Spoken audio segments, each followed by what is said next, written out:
Ito pong bagong nangyayari sa atin ito. Mawawanted ka rito dahil nagnakaw ka, pero madali naman tumakbo eh. Cassandra Ong, ano yan? Human trafficking. Harry Roque, ang dami po example. Pero nakakalusot eh. Why? Puro dadapo. Hindi naman, siguro. Siguro naman may ginagawa, ano? Overseas din daw po yung mga DPWH. Para yan na ba? Meron nga nasa Israel eh. Tingnan mo itong isa. Ganyan na ba talaga dito sa Pilipinas? Pwede nang... ang problema, yung mga wala namang pera, kamukha yung 3 executives ng SunWest, na dami lang. Hindi naman nila kayang gawin yun. Pag wala kang pera, hindi nga makakuha ng abogado eh. Di ba? Kung may pera ka, nagnakaw ka, may pera ka, kaya mong tumakbo. Halimbawa si dating spoke Harry Roque, siya kumukuha ng pagpondo para nado siya sa Europe. Meron ba sumusuporta sa kanya dito? Hindi, may account na siya ron, pare. Ayos na. Saan galing yun? Yung SunWest, si Pero we can Saldico, agree, pare. laki na nga ng tinira niya. We can agree naiintindihan na ko. itong flight, pare, yung takbo nitong mga to, admission of guilt na lata, yan na yan, pare. Kaya nga sinabi ng Supreme Court, okay, tumakbo kayo. Tumakbo kayo, oo. Kinasuhan kayo rito. Oo. Wala na kayong karapatan Oo. na ipagtanggol yung sarili nyo. Okay? Kumbaga, kung tumakbo ka, forfeited na yung... Forfeited na yung ano mo. Yan ang rules of court ngayon. Okay? Hindi ka na makakasagot-sagot. Kasi mag-hire ka lang ng dikalembang. Ganyan yung ginawa nila Honasan nun eh, nila Ping Lacson. Meron sila mga abogado, di ba? Pagkatapos yun na sumasagot para sa kanila. Si Tebes. Yun na sumasagot para sa kanila. Sabi ng Supreme Court, hindi na pwede yan. Kung ano yan? Basis, And there's a presumption of regularity. No red. Sir, Well, Kaya kailangan ng closed door, ng secret meeting. Secret meeting ang tawag niya, hindi Boss, executive session. we are talking about a project of administrations from way back. Infra build-up ito.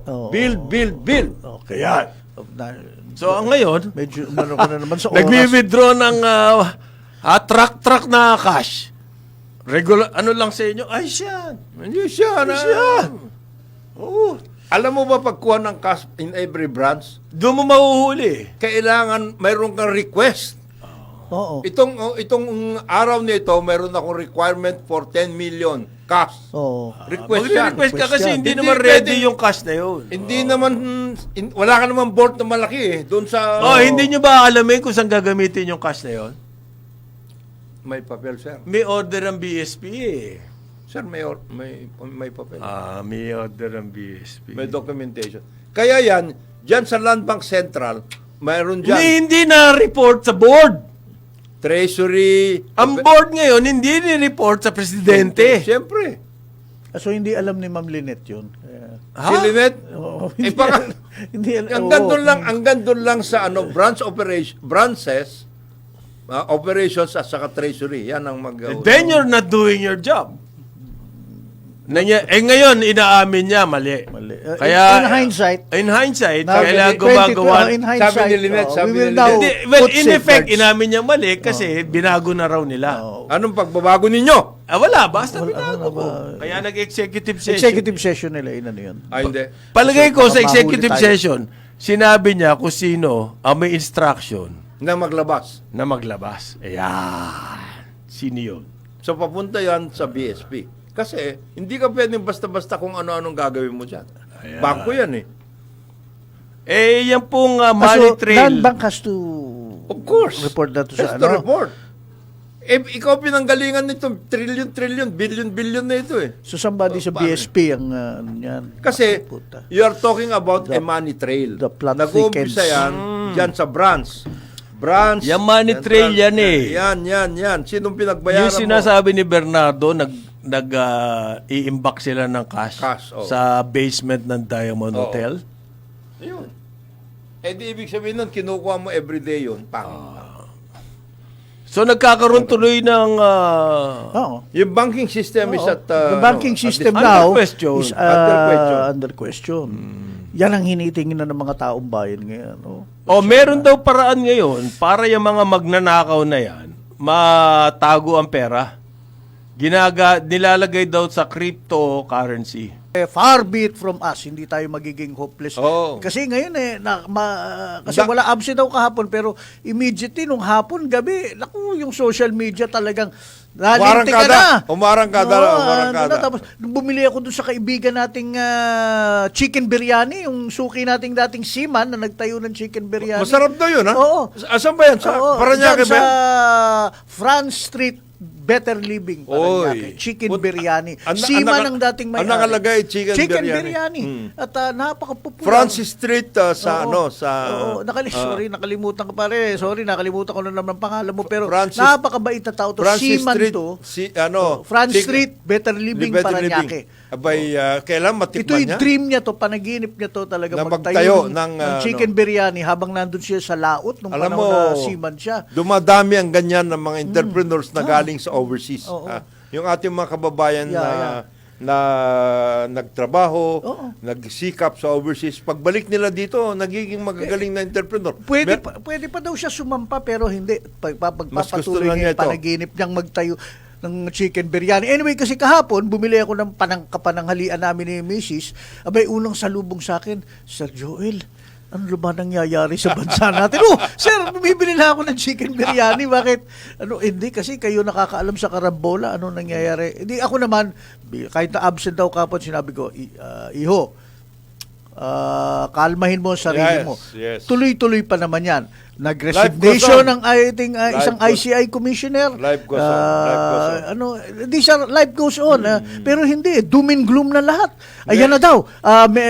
Hindi sila naniniwala na masama ang pakiramdam ni former Public Works Secretary Rogelio Babe Singson, kaya siya nagbitiw bilang Alam mo, tungkulin. Pare, ano masasabi mo ron? Hindi, alam mo paring Joel, Sinika lahat ang tao eh. mga kababayan, Oh.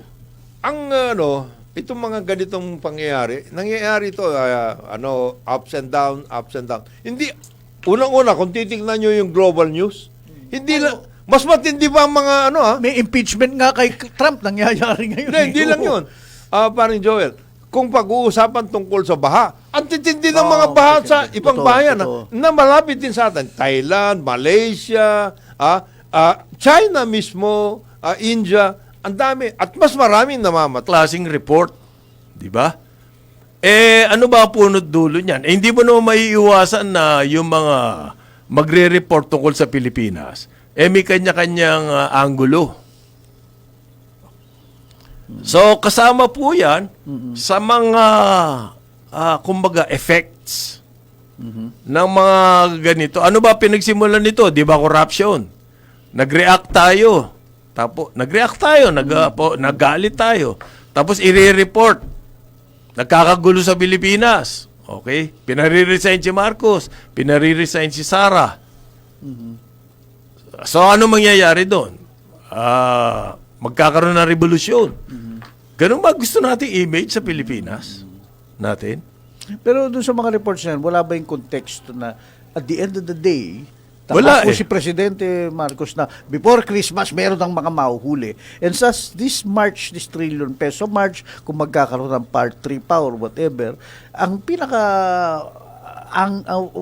it hinges all na kailangan may malalaking isda na mahuli talaga. At Wala ganyan disappoint ang mga tao. It's ganun kasimple. Hindi naman revolution ka agad, pare. Slow burn nga ang Pilipino sa ganyan eh. Wala, hindi sa kanila black and white yung mga report na ganyan eh. Wala yung ganung Organizer said the crowd estimated to be 20,000. 20,000 ba yun nasa CM Recto?